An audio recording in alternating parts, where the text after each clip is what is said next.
Good early morning, everyone. Hope you're all doing well. Welcome to another patron-only review. Today is one of my favorites.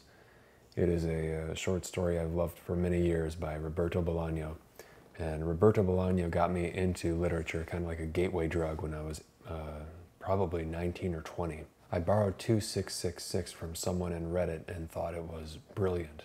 The Return, which is the title of this short story collection, was so funny that the first time I read it in the fresh pot at Pal's Books on a rainy day, I think, I started laughing, literally laughing out loud. And so few books make you do that, or make me do that.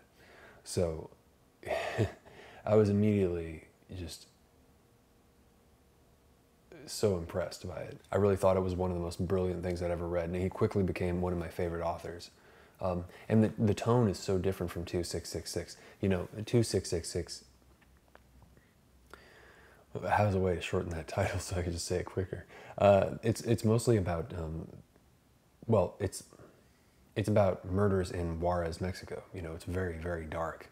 And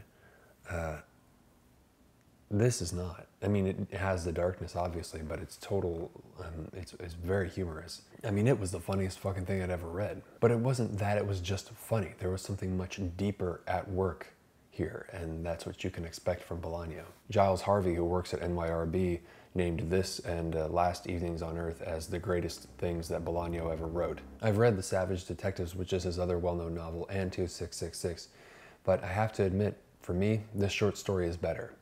But why is that? Because in the space of so few pages, Bolaño manages to write a short story with the most unbelievable combination that actually works. It's an existential ghost story, a strange kind of coming of age, or rather coming of dying reflection. And in no small way, this strange, deep, empathetic love story between two strangers. This is a collection of 12 short stories, and this is the titular story. It's about a man who dies while dancing out in a nightclub and steps out of his body Patrick Swayze style, much to his disappointment as it's so cheesy, and watches his body get carted off first to the morgue, then watches it get stolen and shipped off to a celebrity fashion designer who's a closet necrophiliac.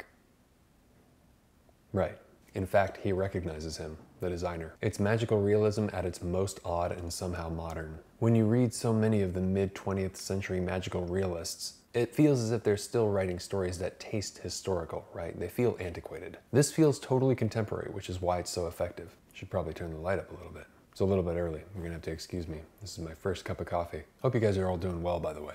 Without question, it has one of the greatest opening lines of all time. I have good news and bad news. The good news is that there is life, of a kind, after this life. The bad news is that Jean-Claude Villeneuve is a necrophiliac. Immediately, we've cleared the room of anyone who doesn't need to be at the party, right? Where could you possibly go from there? Initially shocked, not only from dying, seeing his dead body carted off into the night, then stolen by some corrupt orderlies, and finally seeing his corpse being molested by a celebrity fashion designer, the enormous surprise occurs when he discovers that the fashion designer can hear him. So he's suddenly incredibly embarrassed. So much so that, to some degree, the ghost feels sorry for him. It turns into something like a bizarre Woody Allen comedy. It's one of my favorite short stories of all time. It brings up all these questions, you know, some of the most basic, you know, and the most ancient. What happens after we die, of course. But what is it like to interact with the world as a ghost?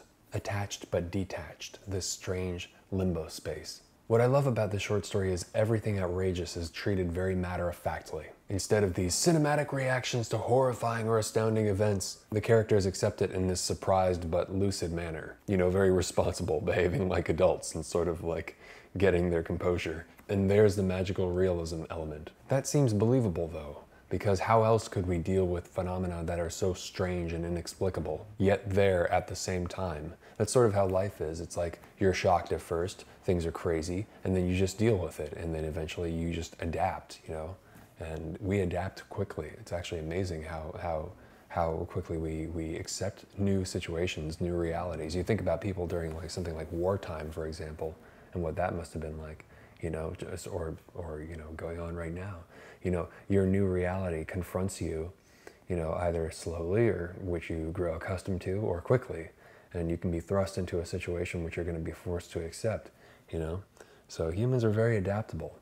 But, you know, It's very interesting to think about. A new frightening situation is awkward and strange, right? And we cope with it to the best of our abilities, often with a sense of humor. And the most amazing thing about this short story is, not only does this man who just died and stepped out of his own body experience the intense voyeuristic displeasure of watching his corpse get raped by a celebrity fashion designer, he sympathizes and befriends him, his rapist. And we as an audience are led to the point of not only understanding their strange friendship, but sort of feeling good about the whole thing, as if it weren't so demented in the first place.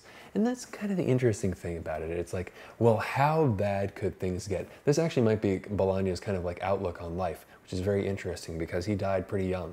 So it's like, no matter how bad things get, no matter how weird or perverted or strange or how dark things can get in life, it can still have this, it's all about perspective, right? You can still be okay. You know, Bolaño, I think, actually once said, and I don't know if this is true, but I believe that he once said that he survived for a period of time only by the knowledge that at any time he could kill himself. Thus, Bolaño has suspended our disbelief and made us believe that such a relationship is plausible under those circumstances, were they to occur. And that's probably one of the strangest things I've ever experienced in literature and in life. You know, one of the most powerful things.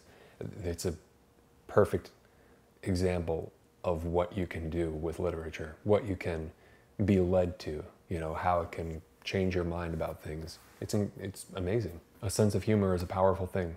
It's as though in the story life is disappointing, but death is also disappointing. Not only disappointing, but infinitely more humiliating and horrifying than we ever imagined it could be. But like Chuck Palahniuk said recently on Joe Rogan's podcast, I'm paraphrasing though, it's all about how you frame it. If you can see the benefit of certain things in life and recognize and appreciate the dark humor in that element of human experience, and keep in mind this is about the story of when Chuck Palahniuk's father was murdered, but Palahniuk was relieved when he heard the news somewhere in the back of his mind that he wouldn't have to introduce his father to Winona Ryder, who his father had been trying to get him to introduce him to. And Palahniuk knew he was going to be embarrassed because his dad was going to hit on her, but that actually went through his head when he got the news that his father had been killed, been murdered. When you're able to do that to some extent with all the bad shit that life throws your way, when you're able to actually frame it how it's, you know, to make it useful to you, that's how you win. I believe that's how you win. And that isn't to say you should be insensitive or callous. That's not what Chuck's talking about at all. You know, it's like, that's just one of the many thousands of other things one will be feeling in the moment of tragedy or stress like that. But it's interesting that he brought that up. It's very courageous to say, I thought. So the ghost basically befriends the fashion designer after the incident. Not only that, he listens to his whole life story, like a longtime friend or therapist. And you have this very odd, quiet, sweet moment with this ghost who's trying to take care of this conflicted celebrity fashion designer. And he's just listening to him at night, and he's just talking about his life, and the ghost is listening, and it's actually, it's one of the most oddly moving things I've read. It is like a strange dream, a strange dream. Just want to read you the ending of the piece. I thought it was great. When I returned to the living room, Villeneuve was still on the sofa with his arms crossed, shivering with cold, and he was talking to himself, though I soon realized that he thought he was talking to me. You know, because he's a ghost and invisible, so he steps out of the room, but then, you know, Villeneuve kept on going because he thought he was there. I sat on a chair in front of him, a chair of carved wood with a satin backrest, facing the window and the garden and the beautiful morning light, and I let him go on talking as long as he liked. And that's how the story ends. I just thought that was brilliant. Bolaño deftly displays his skills as a storyteller with impressive economy of words. Borges was able to achieve something similar, and Bolaño seems as if he's sometimes continuing in that vein, but he's like the punk version, right? Roberto Bolaño was a Chilean poet and author who moved to Spain in the 1970s. He thought of himself primarily as a poet, but started writing fiction to support his family, and thank God he did. He tragically passed away at 50 while waiting for a liver transplant. His books led me to so many authors I love. If you like Borges, Cortázar, you know, Gabriel Garcia Marquez, of course, this is definitely for you. I found out about all of that through Roberto Bolaño. Supposedly, he was imprisoned by Augusto Pinochet's troops in Santiago in 1973 when there was the big coup, and he was imprisoned, and he was let go because one of the guards was apparently one of his friends from back in school or something like that. That's what he says. But there's a lot of debate as to whether or not he was really there because, you know, a lot of his writing is semi-autobiographical, so there's a lot of blurring of the lines. So how much he can be trusted, I don't know. But it's an interesting story regardless, and I'd like to know more about him. He's a great guy. He's one of my favorites. Time for the coffee lottery. Who's gonna get it? Thank you so much for all the support, you guys. Really appreciate it. Hope you're all doing well, and hope you enjoy this story. This is one of my favorite ghost stories. Roberto Bolaño's The Return. Okay, now who's gonna get that plus some coffee? Here we go. Lorraine. Thanks so much, Lorraine. You're going to receive Roberto Bolaño's The Return and some delicious coffee roasted by yours truly. Thank you for all your help and thank you for watching. Always remember, die reading. Hopefully not like this. All right, take care of yourselves. Have a good night. I'll talk to you soon. Ciao.